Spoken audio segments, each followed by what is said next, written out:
Salut tout le monde et bienvenue pour une nouvelle vidéo sur Who Got Next. On se retrouve aujourd'hui pour la dernière preview de cette phase de groupe de l'Eurobasket et on va donc s'attaquer au groupe D, un groupe composé de l'Allemagne, de l'Espagne, de la Grande-Bretagne et de la Suède. Si vous n'avez pas encore vu les previews des groupes A, B et C, n'hésitez pas à aller les checker sur la chaîne YouTube, mais également sur Instagram disponible dans un autre format. Avant de commencer la vidéo, comme d'habitude, n'hésitez pas à liker, à vous abonner si c'est toujours pas fait, et à me dire dans les commentaires quelles sont les deux équipes que vous voyez sortir de ce groupe D.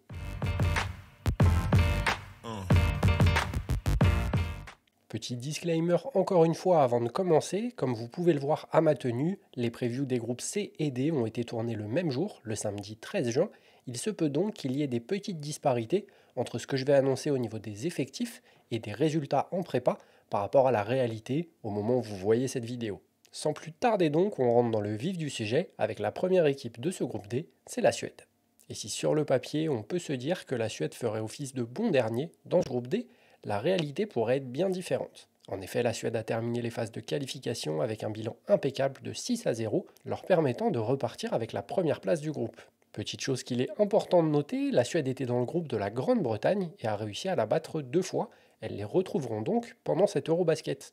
Je vois d'ailleurs beaucoup de personnes mentionner l'absence de Regan McGarity pour l'équipe suédoise pendant cet Euro, mais il faut tout de même rappeler que Regan n'a pris part à aucun match de qualification et que la Suède a donc l'habitude de jouer sans elle, et a donc réussi à performer sans son intérieur star. Pour cela, elle s'est avant tout appuyée sur les qualités de scoring de Clara Lundqvist, mais également sur l'expérience de joueuses référencées comme Frida Eldebrink ou encore Hélène Nyström.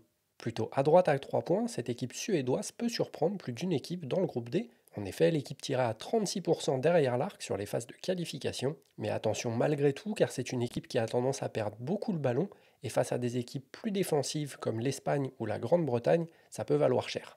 Malgré tout, cette équipe a tout du poil à gratter dans ce groupe D et pourrait poser de vrais problèmes à une équipe comme la Grande-Bretagne par exemple qui manque de profondeur, mais aussi à l'Allemagne, orpheline de ses stars. Si on a évidemment du mal à voir la Suède se qualifier pour l'écart, elle pourrait être le tiebreaker entre deux autres équipes pour accéder à la suite de la compétition. Je ne serais donc pas du tout étonné si la Suède termine devant la Grande-Bretagne au classement de ce groupe D à la troisième place. Pendant la prépa, la Suède a cependant souffert. Avec 3 matchs joués pour un bilan de 1 victoire et 2 défaites, elles ont pris une vraie gifle par la Belgique perdant de 29 points, mais étant également battues par la Lituanie de 2 points avant de s'imposer contre cette même équipe le lendemain de 6 points.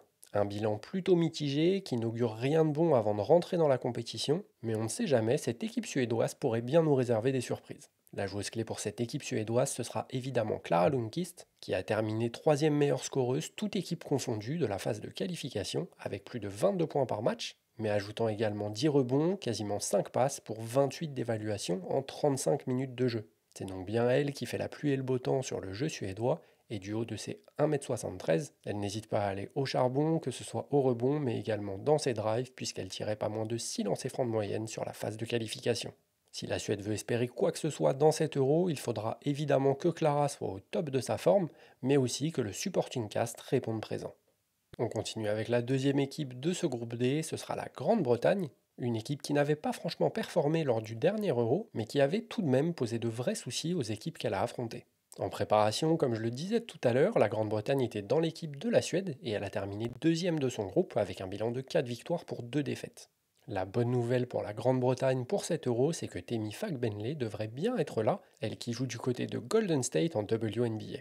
Car avec elle, l'équipe n'est pas du tout la même. Meilleure scoreuse, meilleure rebondeuse, mais également meilleure éval de l'équipe lors des qualifiers en 5 matchs joués, Temi a un rôle central des deux côtés du terrain, et sans elle, la Grande-Bretagne n'a vraiment aucune chance.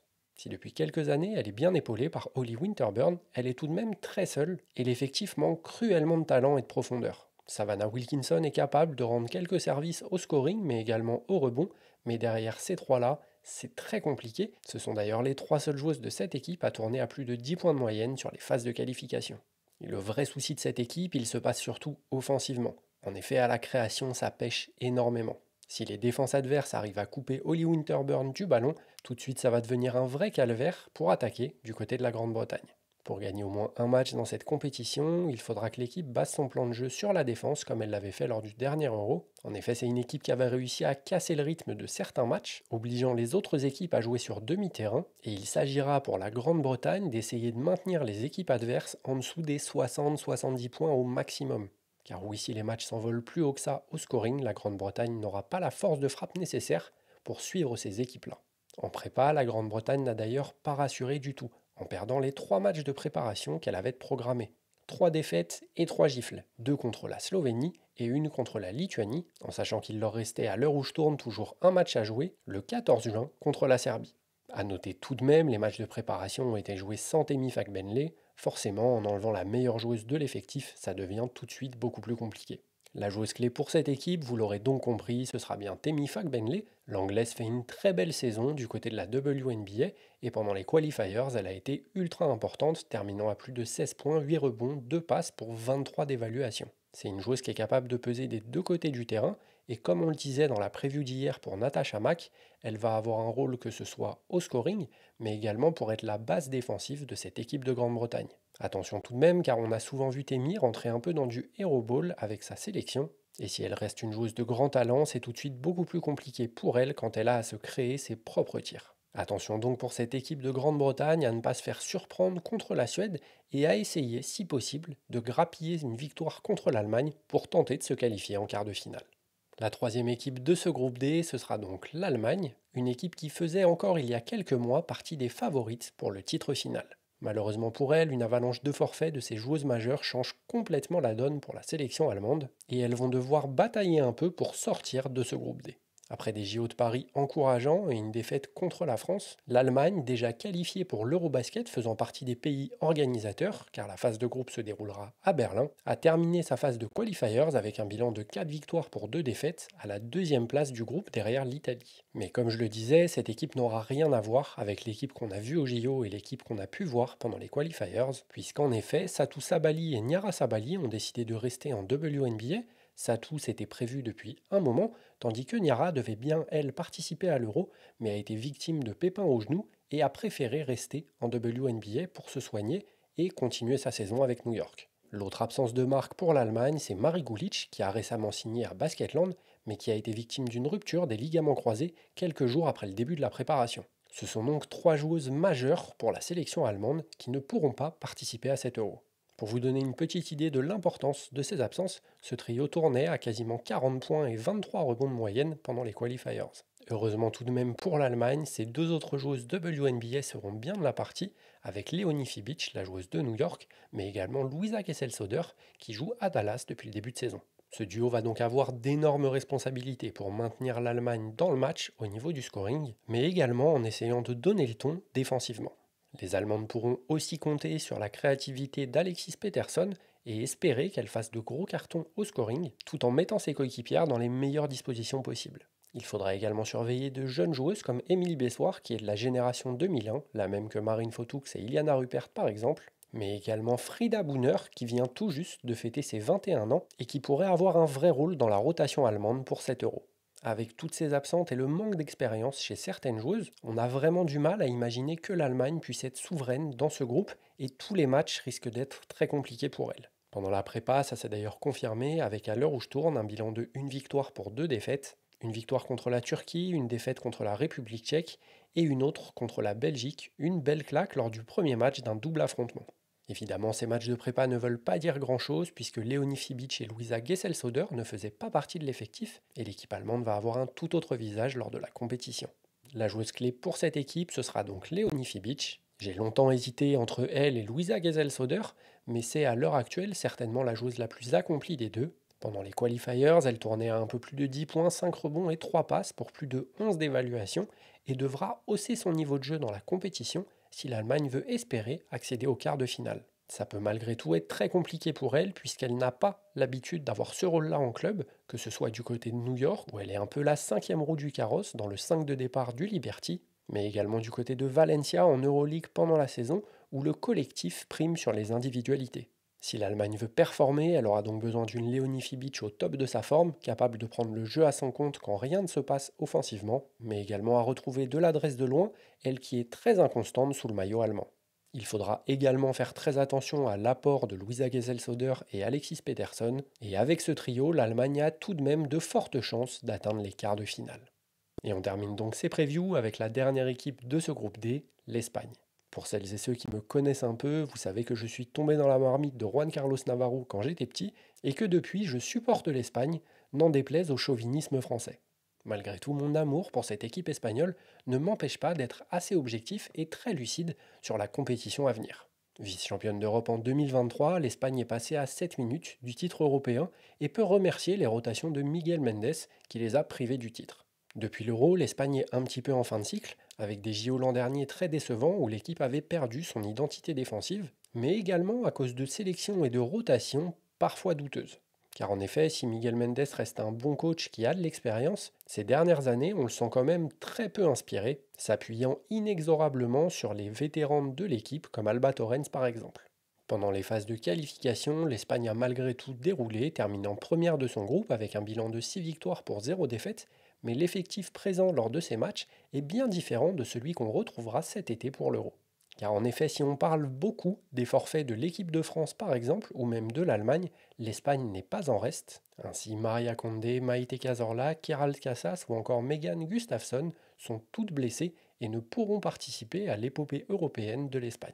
Ajoutez à ça les départs en retraite de Léonor Rodriguez, Silvia Dominguez ou encore Laura Rill, mais également les non-convocations de Laura Quevedo et de Leti Romero, et vous avez un groupe espagnol qui n'a plus rien à voir avec celui qu'on a pu voir lors des 2 dernières compétitions.